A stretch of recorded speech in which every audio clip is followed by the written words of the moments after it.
Amigos televidentes, muy buenas noches. Estamos como todo martes a las 8 de la noche con su programa Diálogos, programa producido por el Instituto de Estudios de las Culturas Andinas, IDECA, programa que como todos los martes lo que pretendemos es introducir algunos temas, ¿no? Algunos temas que en realidad están en la agenda ciudadana, en la agenda social, y que queremos que esos temas se conversen, ¿no? Se dialoguen permanentemente, ¿no? Y por eso deseamos que haya una reflexión crítica sobre los temas fundamentalmente vinculados a la interculturalidad, a la descolonización, ¿no? Todo con vistas a alcanzar un horizonte de sentido en el cual exista un diálogo entre las diferentes matrices culturales, ¿no? Esa es nuestra intención. Y el día de hoy tenemos preparado para ustedes dos bloques. Un primer bloque sobre derechos lingüísticos y un segundo bloque sobre educación intercultural bilingüe. Y en el primer bloque vamos a inmediatamente comenzar y presentar a nuestro entrevistado, más que entrevistado, la persona con la que vamos a dialogar, el amigo con el que vamos a dialogar. Se trata de Rolando Pilco Mallea. Él es un connotado antropólogo egresado de nuestra universidad y que, bueno, vamos a conversar sobre los derechos lingüísticos, ¿no? Rolando, muy buenas noches. Muy buenas noches, Ela. También al equipo de IDEA por la invitación aquí para poder impartir lo que son los fundamentales, los derechos lingüísticos en nuestro contexto y a nivel mundial. Bueno, vamos a presentar, Rolando, un video donde hay un conjunto de entrevistas, y a raíz de estas entrevistas un poco vamos a motivar el tema e ingresar a hablar de este tema que bueno, vamos un poco a explicar, ¿no? De qué se trata o de qué se tratan estos derechos lingüísticos. Vamos inmediatamente con el video de entrevistas. Antes, hablar de lenguas era como un tabú. Decir que eras quechua aymara en nuestro contexto era sinónimo de que esto seas separado del grupo. En las aulas, escuelas, instituciones superiores, te hacían a un lado, porque se creía y nos quisieron hacer creer de que nuestra lengua era pues solo para la chacra. La lengua, muchos estudiosos señalan que expresa más del 90% del sentido de una cultura. Prácticamente toda la riqueza, ¿no?, de sabiduría, de conocimiento, de cultura. Por ejemplo, cuando vamos a una entidad pública, tenemos el derecho de poder exigir a que las autoridades, funcionarios de esta entidad nos atiendan en nuestra lengua. No somos realmente un país plurinacional, y por ser de estas características diversas, también tenemos diversas lenguas como manifestación de estas culturas y de estas lenguas, y por tanto cada nación y cada persona tiene el derecho de poder comunicarse y manifestarse en su propia lengua. Pero lo que ocurre en este país... Los papás decían, no, el quechua trae motoseo, con el quechua van a hablar mal nuestros hijos, ¿cómo es posible que pueden enseñar el quechua? Realmente había una marginación, discriminación al quien hablaba el idioma quechua. Muy a pesar de que las leyes digan que todos los peruanos somos iguales ante la ley, pero eso es en el plano ideal, en el plano legal. En el plano real siguen habiendo distancias económicas, sociales, lingüísticas. Tenemos 47 lenguas, 4 de ellos en los Andes y el resto en la Amazonía. Además, congregado en 19 familias. Estos permiten que 55 pueblos del Perú puedan comunicarse en su propia lengua. Ya es momento de poder ejercer estos derechos lingüísticos que tenemos, porque no solamente porque hablamos un solo idioma se nos pueda discriminar como antes lo hemos visto, ¿no? Habla aymara y nadie te entiende, o simplemente hablas quechua y te dicen, bueno, no entiendo, tráeme una persona. No. Nosotros apostamos por la interculturalidad precisamente para hacer frente a estas distancias sociales, económicas, culturales, lingüísticas. Bien. Hemos visto un conjunto de entrevistas, Rolando. Algunas hablan sobre, bueno, desde la discriminación hasta el hecho de que hay una sabiduría dentro de las lenguas. Pero un poco para introducir, Rolando, ¿Cómo podríamos entender mejor esto de los derechos lingüísticos? Hay un denominador común que muchos lo conceptúan, que los derechos lingüísticos son derechos colectivos, en concreto vinculados a los pueblos indígenas, y también son derechos individuales de cada ser humano. Es decir, cada persona o cada grupo humano tiene derechos, digamos, al disfrute de la lengua materna, ¿no? En este caso puede ser el mismo castellano, el mismo idioma quechua o aymara, depende que el hablante qué idioma habla desde que ha nacido, ¿no? Puede haber bilingüismo simultáneo también, hay casos que se dan. Por lo tanto, es el uso, el disfrute, digamos, de ese tipo de lenguas en diferentes espacios, ya sea en el espacio ámbito público o privado, en diferentes circunstancias. En general, eso es como una definición clásica, diríamos, de lo que son los derechos lingüísticos, ¿no? El derecho del uso en diferentes espacios, no necesariamente en el aspecto educativo, sino en diferentes espacios como medio de comunicación, asambleas comunales, incluso a nivel escrito y oral, ¿no?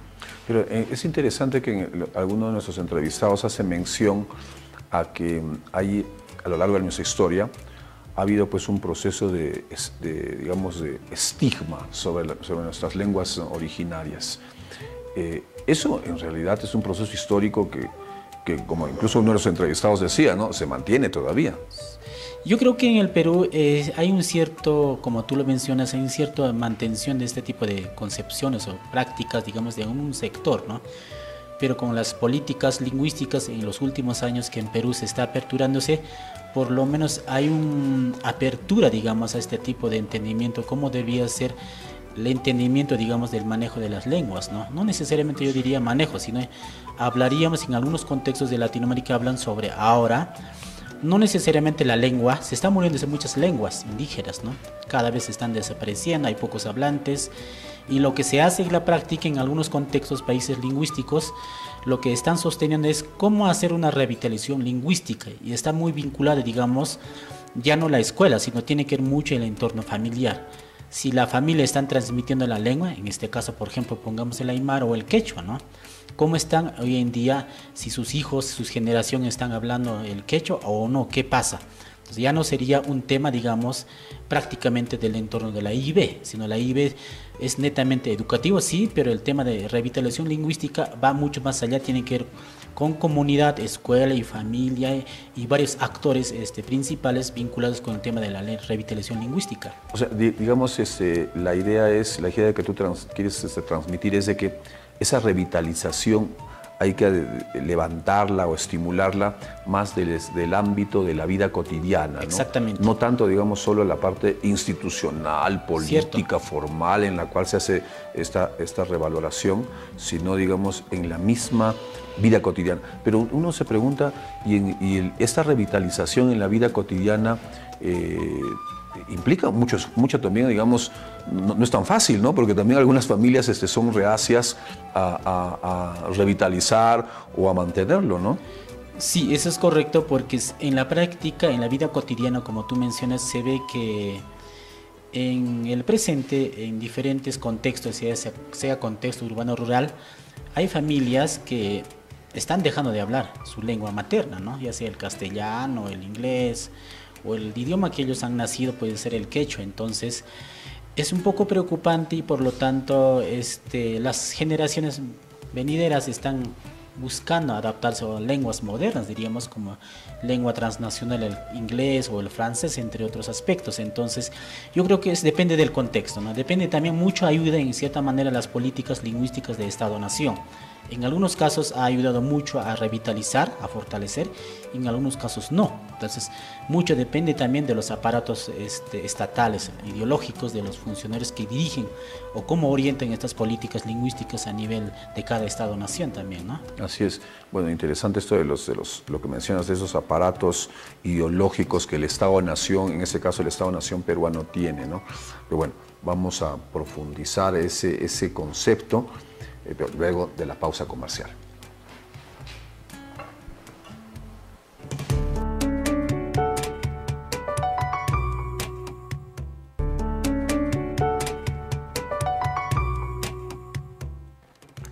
Estamos conversando con Rolando Pilco Mallea, antropólogo, especialista en el campo de los derechos lingüísticos, y bueno, estamos hablando precisamente de derechos lingüísticos. Y había, dentro de las entrevistas que hemos visto, se hacía mención a esa idea, digamos una idea colonial en realidad, de que las lenguas originarias son lenguas solamente rurales, confinadas a determinado rol y espacio social. Cambiar eso también va a ser difícil, Rolando. Sí, justamente los que han hablado en la entrevista, yo rescato dos ideas básicas que, por ejemplo, otros señalaron que no se podía hablar, ¿no?, en aquellos años, en diferentes espacios, sino que era una lengua, digamos, rural, una lengua restringida. Otros mencionan que es una lengua, por ejemplo, de que hoy en día hay que revalorizar. Entonces, lo que quiere decir en el fondo es que decíamos al inicio que mucho depende de los estados-naciones, ¿no? Porque en el Perú tenemos entendido que las lenguas indígenas simplemente se suscriben donde está el espacio territorial lingüístico o territorial del pueblo indígena. Pero si habría una política, digamos, el uso frecuente y el uso habla o escrito de esa lengua a nivel del Perú, sería otra lógica, yo pensaría, ¿no? En algunos países en América Latina han cambiado ese sistema de enfoque, ¿no? Ecuador y Bolivia han avanzado en ese sistema, digamos, de políticas lingüísticas. Tiene que ver mucho, ya no de EIB en términos educativos, sino educación intercultural, socioproductivo, comunitario. Entonces quiere decir que estas lenguas, las lenguas indígenas, vinculadamente, están fuertemente vinculadas con el territorio. Entonces el territorio es como el eje central, digamos, que articula la cultura, la lengua de un pueblo indígena, cosa que el español, el inglés no lo es.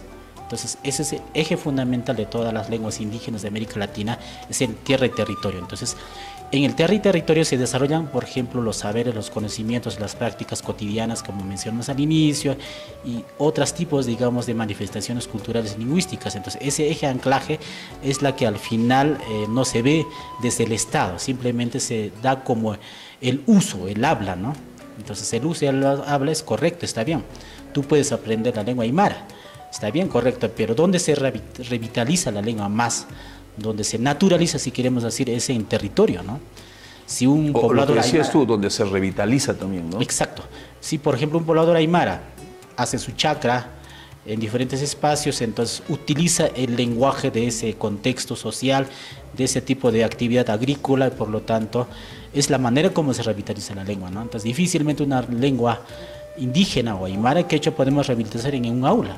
Podemos aprender, podemos estudiarla, podemos utilizar lo que algunos llaman COPER, la llaman como el corpus lingüístico. El corpus lingüístico tiene que ver mucho con estatus, elaboración de diccionarios y otras formas. Está correcto, precisamente para enseñar a un grupo de niños, jóvenes, pero una revitalización necesariamente tiene que ver mucho con la práctica cotidiana, ¿no? Aparte de lo que también podemos conocer como teoría, ¿no?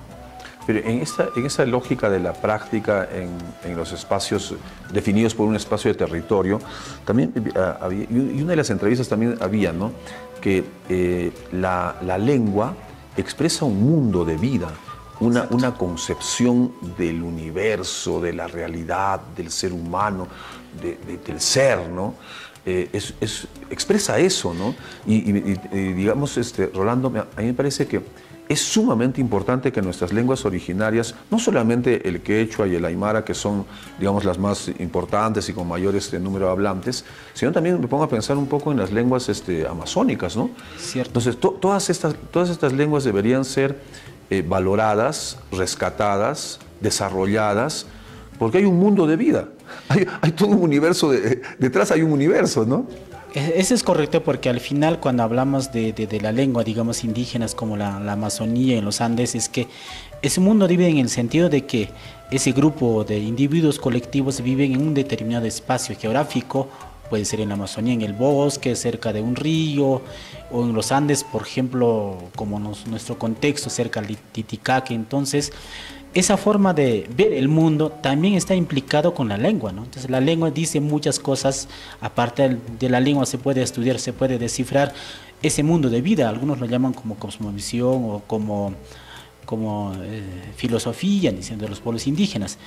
Ese contexto en general se viene reflexionando en América Latina, algunos especialistas lo llaman como la sociolingüística del sur, ¿no? Entonces, la sociolingüística del sur en América Latina son los pueblos indígenas las que conservan las lenguas, y por lo tanto esta sociolingüística del sur es algo diferente, algo novedoso, digamos, para la sociolingüística, digamos, a nivel mundial, ¿no?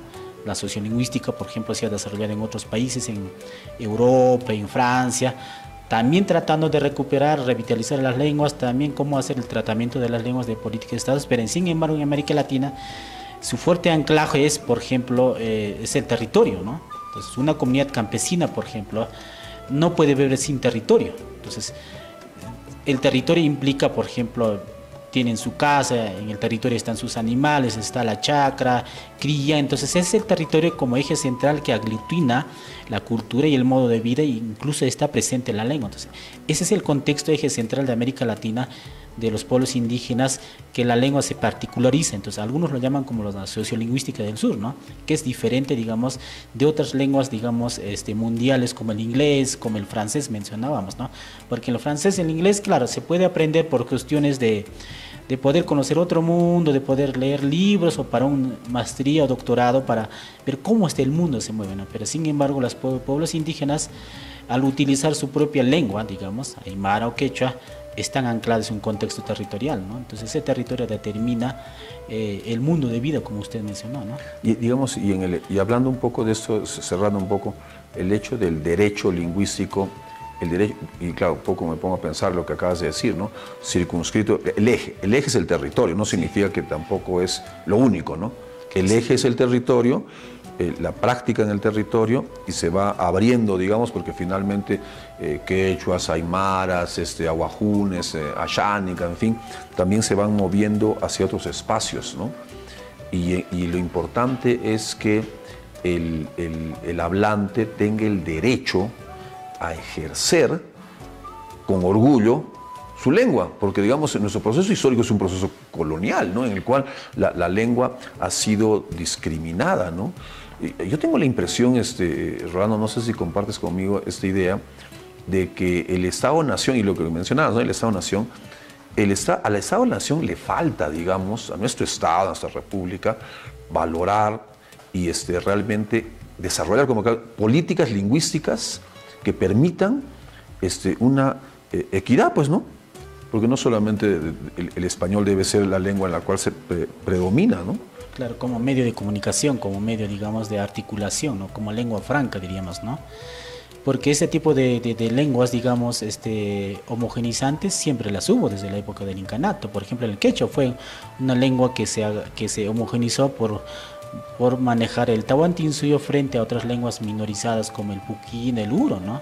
Y lo mismo hoy en día en el Perú, se entiende que la Constitución política menciona que el castellano es una lengua, digamos, para poder comunicarse. Entonces, mediante el castellano se puede escribir una acta, se puede denunciar policialmente. Eso es lo que hacen los funcionarios, ¿no? O la misma cotidiana. Entonces, la que se prima es la lengua castellana, pero están sepultadas, ocultadas, diríamos, las otras lenguas, como mencionas tú, las lenguas de la Amazonía o nuestros Andes. Pero sin embargo, la política lingüística, en mi criterio, o las políticas lingüísticas o derechos lingüísticos, tienen que ser el ejercicio del disfrute de estas lenguas en diferentes espacios. Por ejemplo, si un aymara sale denunciado, digamos, bajo ciertos aspectos, entonces tiene derecho al uso de esa lengua en diferentes espacios, en espacios públicos, privados. De esa manera, por lo tanto, escuchar, ¿no? También tener un intérprete. Entonces, lo que dicen los derechos lingüísticos, eso no se da aquí nomás, sino que se practican en diferentes estados. En algunos estados como México o en otros países se habla de esas cosas, ¿no? Pero en algunos contextos también, por un lado, están haciendo lo que llamamos algunos los nidos lingüísticos, ¿no? Se pierde la lengua, pero los abuelos son los encargados de poder por lo menos enseñar a la generación, ¿no? A los pequeños, ¿no? A los que están en jardín inicial, de que puedan no perder su lengua, ¿no? Así es. Bien, en realidad se trata de un tema fascinante, extenso, le hemos picado un poco nomás, ¿no es cierto, sí. Rolando, el tema de los derechos lingüísticos, ¿no? La importancia de ese ejercicio del derecho lingüístico, y como tú mencionabas, ¿no? Siempre teniendo como eje esta parte, digamos, de la circunscripción que más que territorios de nación, ¿no? También, ¿no? Exacto, sí. Porque también somos un país de múltiples naciones. Bien, muchas gracias, Rolando. Espero Gracias, que no sea Elan. la primera.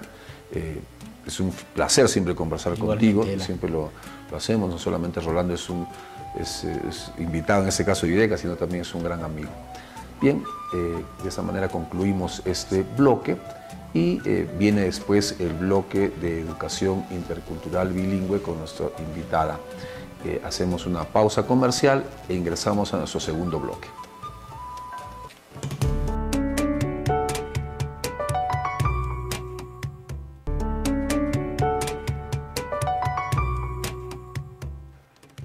Bien, inmediatamente estamos ahora con nuestro segundo bloque. El segundo bloque va a ser para conversar sobre educación intercultural bilingüe y nos encontramos con la profesora Dinora Ortega Portugal, con la que vamos a charlar un poco de este importante tema. Profesora Dinora, muy buenas noches. Buenas noches, un gusto poder compartir estos momentos de reflexión sobre la EIB con ustedes. Bien, vamos a ver una entrevista que el equipo de producción ha desarrollado, en este caso es una entrevista, y sobre esa base vamos a conversar, charlar un poco sobre la educación intercultural bilingüe. Vamos con la entrevista. ¿Qué es una escuela de educación intercultural bilingüe? En palabras sencillas sería educar en dos lenguas y en dos culturas, pero primero siempre partiendo desde su lengua y desde su cultura, porque los estudiantes de pueblos originarios, ¿no?, andinos amazónicos, también somos sujetos de derecho. En ese marco, la educación debe ser pertinente, con calidad y con equidad. En una escuela IB no debe faltar un maestro mínimamente con nivel oral en la lengua, ¿no? Este maestro bilingüe debe ser el mediador cultural, ¿no es cierto?, el que promueva, difunda, que articule, que continúe ese proceso de socialización de los niños andinos, amazónicos. Ese es un primer requisito para una escuela IB. Lo segundo es el tema de currículum. Si bien es cierto que estábamos dentro de un marco curricular, un diseño curricular nacional que está pensado desde el castellano y que está pensado desde una sola lengua, entonces monocultural y es monolingüe. En ese marco, la EIB ya no es para escuelas rurales, para las escuelas que están en las comunidades, sino el modelo de servicio EIB ahora tiene varias, diríamos, matices. Una IB para escuelas donde la lengua y la cultura está viva. Esa es la IB de fortalecimiento cultural. Una IB donde el aymara y el quechua está desapareciendo, se está perdiendo. Ahí es la IB de revitalización lingüística, porque hay la necesidad de recuperar la lengua. Y la escuela tiene esa tarea de recuperar la lengua. Y una IB para este contexto más citadino, más urbano. Una IB para contextos urbanos. Entonces, ¿por qué? Porque hay mayor nivel de migración. Nuestras comunidades están vacías, pero están las poblaciones acá. Entonces, hay que trabajar una IB en contextos urbanos. Y con más razón en las ciudades, porque es donde hay mayor marginación, discriminación, racismo. Entonces, el modelo de servicio en IB está mirado desde 3 puntos de vista, ¿no? Y no solo primaria, sino estamos desde inicial, pronoí, y ahora entrando a nivel secundario a trabajar educación intercultural bilingüe, por esta razón que te dije que estamos bajos niveles en aprendizaje. Bien, ha sido una entrevista a Luis Caira. Él es especialista de la Dirección de Educación Intercultural Bilingüe del Ministerio de Educación. Hay algunas cosas muy precisas que ha mencionado el profesor Luis Caira. Un primer comentario sobre la entrevista que hemos visto. Bueno, sí, efectivamente, en el Perú, educación bilingüe ha sufrido varios procesos de cambio, ¿no? Entonces ha evolucionado también. Pero es necesario también hacer una reflexión de cómo en estos momentos se está llevando la EIB en el Perú, ¿no? Básicamente en Puno. A mí me llama mucho la atención, por ejemplo, cuando Luis expresa y dice, ¿no?, que la EIB, el primer comprometido que tiene que ser aquí es el maestro, ¿no? Indica él que tiene que ser un maestro comprometido, uno que tenga que orientar y guiar todo este trabajo pedagógico. Pero no solamente es el trabajo pedagógico, ¿no?, el que tiene que hacer el maestro en una institución educativa EIB, ¿no?, sino es, personalmente yo pienso que tenemos que ir incorporando los saberes locales que tienen las comunidades, ¿no? Estos saberes locales va a permitir que el niño tenga una educación de calidad, como lo dice, ¿no? ¿Por qué? Si nosotros los vamos a sesgar, esos saberes locales, ¿no?, entonces no estamos cumpliendo con lo que es la EIB. Solamente estaríamos trabajando en la educación bilingüe, que es el trabajo de lenguas nada más, ¿no? Por ejemplo, cuando menciona usted esto de sesgar, en la práctica, ¿cómo deberíamos entender ese sesgo que a veces se presenta en el EIB? Claro, bueno, me refiero básicamente a que el docente, ¿no?, tiene que ser amplio y trabajar con la comunidad, trabajar con los padres de familia. Claro, más articulada la familia, la comunidad. Exactamente, hay personas sabias en las comunidades, por supuesto, que tienen todo un cúmulo, toda una carga cultural y de sabiduría, ¿no?, que se nos hace a veces un poco difícil poder incorporar a la escuela, a la institución educativa. Pero esto no solamente tiene que ser desde una sesión de aprendizaje, ¿no?, eso tiene que ir desde un proceso de planificación curricular, ¿no? Entonces, por ejemplo, Luis habla sobre cómo es que el currículo nacional, ¿no?, está formulado desde experiencias citadinas, efectivamente, sí, ¿no?, pero también podemos, y tenemos aquí en Puno un proyecto curricular regional, ¿no?, en los cuales nosotros, bueno, tengo entendido que está en un proceso de reconstrucción, ¿no?, con todas las observaciones y las dificultades y las bondades que también tiene este currículo, ¿no?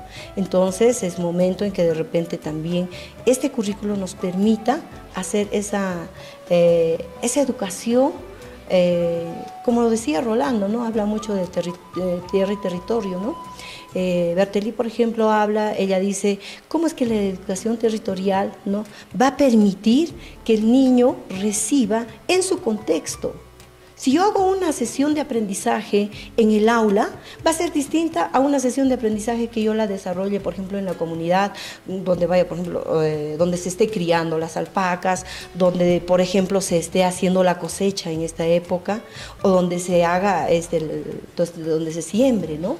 Entonces ahí, por ejemplo, es un espacio tan rico, ¿no?, que el niño que es quechua o aymara va a poder trabajar todos esos procesos de aprendizaje. Digamos como que, pero eso en el fondo es un llamado al ejercicio mismo del trabajo del maestro, ¿no? Porque el maestro tendría que tener, digamos, claro que puede haber un marco curricular, ¿no es cierto?, que lo plantee, pero en la práctica misma es un desafío para el propio maestro, ¿no?, y un desafío inclusive para sus propias competencias pedagógicas, ¿no? Lógicamente, sí. Y yo creo que en los enfoques que maneja la EIB ahora, le va a permitir al docente hacer este trabajo, ¿no? Porque ya se habla, por ejemplo, de saberes locales, ¿no? Se habla de las sabidurías que tienen cada una de las comunidades, las potencialidades que tienen las comunidades, ¿no? Pero y estas potencialidades tienen que ser seleccionadas, tienen que ser incorporadas a los procesos de aprendizaje, ¿no? Porque si hablamos, si yo quiero que el niño o la niña quechua o aymara no tenga que desarrollar sus conocimientos, pues las tengo que hacer en su lengua materna y lo tengo que hacer en el contexto, lo tengo que hacer en el lugar donde se va a desarrollar. Yo, ¿cómo le voy a enseñar al niño o a una niña, por ejemplo, que vamos a ir a tejer una liglia en la institución educativa? De repente el maestro también tiene sus limitaciones, el maestro no lo sabe todo, pero el maestro también puede tener aliados en las comunidades, ¿no? Entonces yo tendré que dirigir a mis niños a el lugar donde está una savia en el tejido, ¿no? Claro. Que me permita que me va a permitir que mis niños puedan trabajar, por ejemplo, esa sabiduría, ¿no? Así es. Bien, vamos a seguir conversando porque el tema se vuelve interesante precisamente. Bueno, ya hablamos un poco de derechos lingüísticos, como que está enganchado con el tema del EIB, ¿no? De educación intercultural bilingüe. Estamos con la profesora Dinora Ortega. Hacemos una pausa comercial y retornamos inmediatamente para desarrollar ya la última parte de este bloque de EIB.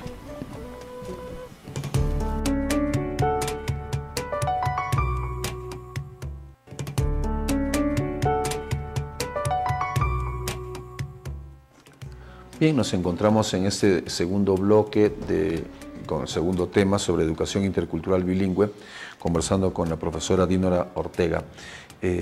Nos quedamos un poco hablando, a mí lo que me gustó de su punto de vista es una cosa que se tiene que ir cambiando, es de que incluso se reconozca que en la comunidad existen sabios, hay sabios. Y bueno, quizás dentro de la comunidad ellos lo tienen claro, pero el problema es de que desde el Estado, desde, digamos, la vida más urbana, es muy difícil por este proceso histórico que hemos vivido, que se reconozca que realmente la comunidad es una fuente inagotable, consistente, de hombres y mujeres sabios. Lógico. Claro, eso por ejemplo ayudaría bastante a lo que es la formación en la IB, ¿no? Con los niños. ¿Por qué? Porque los docentes, como le decía, tenemos ciertas limitaciones, ¿no? Es más, hay docentes que van de contextos citadinos a zonas rurales, ¿no? Entonces ellos desconocen. Pero sin embargo, si nosotros sabemos comprometer a la comunidad y a estos sabios, ¿no? Pues nuestro trabajo va a mejorar, ¿no? ¿Por qué? Porque los conocimientos también tienen una connotación distinta a las sabidurías, ¿no? Por ejemplo, los saberes de las comunidades, todas son situadas. ¿Por qué son situadas? Porque se dan en un contexto, en un momento y en un lugar determinado, con determinadas personas, ¿no? Son, por ejemplo, las sabidurías son altamente sensitivas, ¿no? Porque la sabiduría viene del corazón, sale. Tú hablas con el corazón, enseñas con el corazón, recibes con el corazón. Es sensitiva porque todos tus sentidos, ¿no? fluyen en el momento de la enseñanza-aprendizaje, ¿no? Lo que no pasa, por ejemplo, a veces en un aula. Muchos de nosotros, los docentes, nos tenemos que centrar, ¿no? a lo que dice el Ministerio de Educación. Al conocimiento. Al conocimiento, y el conocimiento a veces es frío, ¿no? Lo contrario de la sabiduría. La sabiduría es holística, ¿no? La sabiduría, por ejemplo, vamos a decir, es vivencial, se vivencia. Cuando hay un sabio que te enseña, ¿no? Te dice esto es de esta manera, tienes que trabajar así, así, paso por paso.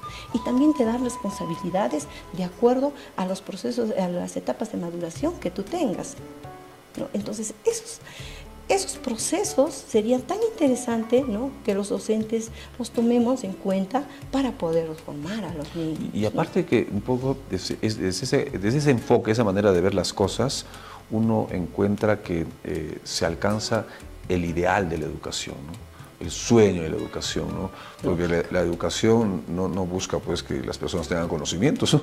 conocimientos fríos, muy, muy rígidos, ¿no? Sino que exista ese enriquecimiento del ser humano, ¿no? Esa dimensión un poco más profunda. Y eso se va a desarrollar con saberes. Con saberes, con lo que usted menciona, el saber situado, el saber del contexto mismo en el cual yo me desarrollo, ¿no? Cosa que a veces la educación en su esquema más lógico, más formateado, no toma en cuenta. Exactamente. Ese es el problema, ¿no? El currículo, como decía, hay veces el currículo es desarrollado, pero desde un escritorio, ¿no? Pero qué interesante sería que también los miembros de las comunidades, estos sabios, ¿no? puedan participar en la formulación de un currículo. ¿no? Entonces, CARE sí lo ha hecho, yo tengo conocimiento que ha hecho, que ha formado, ha incorporado todos estos procesos, pero que al final también, si vamos viendo las mallas curriculares, ¿no? También caemos a veces en el currículo nacional, ¿no? En ese mismo enfoque, ¿no? Entonces, yo creo que en este sentido nosotros tenemos que ir haciendo esos cambios, ¿no? Esos cambios desde la Dirección Regional de Educación, desde las unidades, los órganos intermedios, ¿no? Y para que esto se pueda plasmar en aula. Porque hay veces el maestro en el medio rural, y siempre se ha escuchado, ¿no? Cuando se implementaba el proyecto curricular regional y el DCN, tenían un conflicto. ¿Cuál trabajo? O hago caso a lo que dice el ministerio, o trabajo lo que dice la UGEL, que me está diciendo que debo de trabajar estos procesos, ¿no?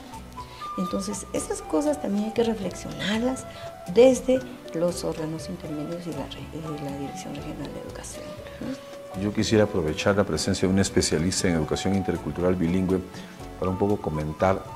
Recuerdo que el antropólogo Rodrigo Montoya planteaba una propuesta un poco fuerte de intercultural. Él decía, ¿no? La educación verdaderamente intercultural se va a dar no solamente cuando el niño, la niña de la zona rural sea formada en su propia lengua y se valore su propia lengua, sino también surge la interculturalidad cuando en la ciudad y en los estratos más altos de la sociedad, en los colegios de estratos altos, se enseñe y se valore la lengua originaria. Digamos, ahí sí va a haber, digamos, una especie de flujo, ¿no? En el cual no solamente se trata de que la lengua originaria sea valorada en la misma dimensión de la comunidad, sino también que por una cuestión de valoración, de nación, de interculturalidad en su esencia, también pues sea motivo de aprendizaje. Claro, no en términos, digamos, en la lengua originaria, pero de valoración de la lengua originaria en los estratos altos de la sociedad. ¿Qué le parece esa propuesta que puede parecer un poco loca, ¿no? Lógico, tirada de los cabellos de repente, pero no está mal, ¿no? Porque definitivamente, bueno, si hablamos, por ejemplo, de trabajar las lenguas quechua y aymara, en nuestro caso, ¿no? Y también esos niños tienen el derecho de que se les enseñe el castellano, ¿no? Pero como debe de ser como una segunda lengua. No de repente hacer una mera transcripción nada más, ¿no? O de repente conociendo que los niños puedan decir, yo quiero aprender el castellano, ¿no? ¿Por qué? Porque necesito, ¿no? Es una necesidad cuando él va a salir de la educación primaria, secundaria. O de lo contrario, en los estratos superiores que dice acá en la ciudad, por ejemplo. Para mí me parece perfecto que se enseñara el quechua y el aymara como segunda lengua, que también se ha ido haciendo, pero que en el camino también se ha ido perdiendo, ¿no? Entonces, es interesante, porque díganme, ¿qué ciudadano o qué persona que vive aquí en Puno no tiene origen quechua o aymara? Todos claro. Tenemos, todos, ¿no? Entonces, hay esos procesos de revitalización lingüística, ¿no? Que se deben de implementar también a nivel de toda la región y en todos los estratos sociales y en todas las instituciones. Porque en realidad en muchos países del mundo donde también tienen lengua originaria, la lengua originaria se aprende, ¿no? Lo que pasa es que en nuestro país, por el proceso histórico que hemos vivido, que se habla un poco de la colonización, no se valora, ¿no? No se valora en los estratos altos y medios, ¿no? El aprendizaje de la lengua. Por ejemplo, en el caso de Ecuador, Bolivia, la revaloración y el uso es extensivo a toda la sociedad. Así es. ¿No? Y las experiencias de Ecuador y Bolivia creo que nos deben servir un poco de ejemplo, ¿no? De ejemplo, de referente, porque son caminos que nuestros hermanos de Ecuador y Bolivia han seguido. ¿Qué impresión tiene, digamos, de este camino que ellos han seguido en el campo educativo especialmente? Mire, yo le voy a decir, antes de que Bolivia y Ecuador, por ejemplo, ahora sean pioneros en este enfoque, primero ha surgido aquí en Puno, ¿no? Nuestros hermanos bolivianos venían aquí a Puno para formarse. ¿no? Entonces ahora nosotros vamos a Bolivia a formarnos. Claro, la década del ¿no? 80, ¿no? Que hubo una gran ¿no? presencia de Así formación. Es. Entonces, mire, lo que Bolivia está haciendo ahorita es desde su legislación nacional, ¿no? Desde sus políticas educativas nacionales, está implementando esos procesos. Y es increíble en Bolivia, por ejemplo, cómo la comunidad es la que determina qué quieren que se enseñe a sus niños. Hay comunidades que, por ejemplo, también ahora están luchando ellos, porque ellos dicen, no, primero mi niño, mi hijo, mi hija, tiene que aprender su lengua, tiene que aprender su cultura en mi comunidad. Y luego que eso les sirva para poder de repente incorporar a lo que es la educación técnica, ¿no? Entonces, y ahí hay producción técnica, ¿no? Entonces, igual en Ecuador también ellos, por ejemplo, tienen la ley que respeta, ¿no? A la madre tierra, a la Pachamama, cosa que acá no lo tenemos. Hay veces todo es literal, ¿no? Pero no se lleva nada a la práctica. Entonces hay cosas que sí tenemos que ir repensando y reflexionando, pero a nivel de educación, a nivel de institución. Y si no hacemos los maestros esta reflexión, juntamente con nuestros especialistas, juntamente con las ONGs que nos dan grandes oportunidades, pues no vamos a tejer la EIB que queremos. Así es, esa idea está muy buena, ¿no? De ir armando, ¿no? Exactamente. Bien, agradecemos la presencia de la profesora Dina Ortega. Hemos hablado también, hemos picado un poquito el tema de la educación intercultural bilingüe, para que, bueno, la intención un poco de nuestro programa Diálogos es no introducir determinados temas, profundizar en el valorar determinados temas y que se sigan discutiendo profundamente, ¿no? Bueno, de esta manera hemos llegado también a nuestra parte final, no sin antes recordar que IDECA tiene un programa de radio que va todos los días miércoles, como mañana en Radio Pachamama a las 9:30, el programa Hablemos de Nuestro Mundo. Así que también están invitados a esta parte, digamos, radiofónica del trabajo de IDECA en el campo de la comunicación, desarrollando diferentes temas. Y el tema de mañana, me indica Julio César, que es ahí quien está indicándome, no te olvides de mencionar el tema de mañana, el tema de trabajo doméstico y acceso a la educación. Así es que mañana en Pachamama a las 9:30 continúa la labor de IDECA con la reflexión crítica de algunos temas de importancia. De esta manera llegamos a nuestro punto final y nos vemos la próxima semana.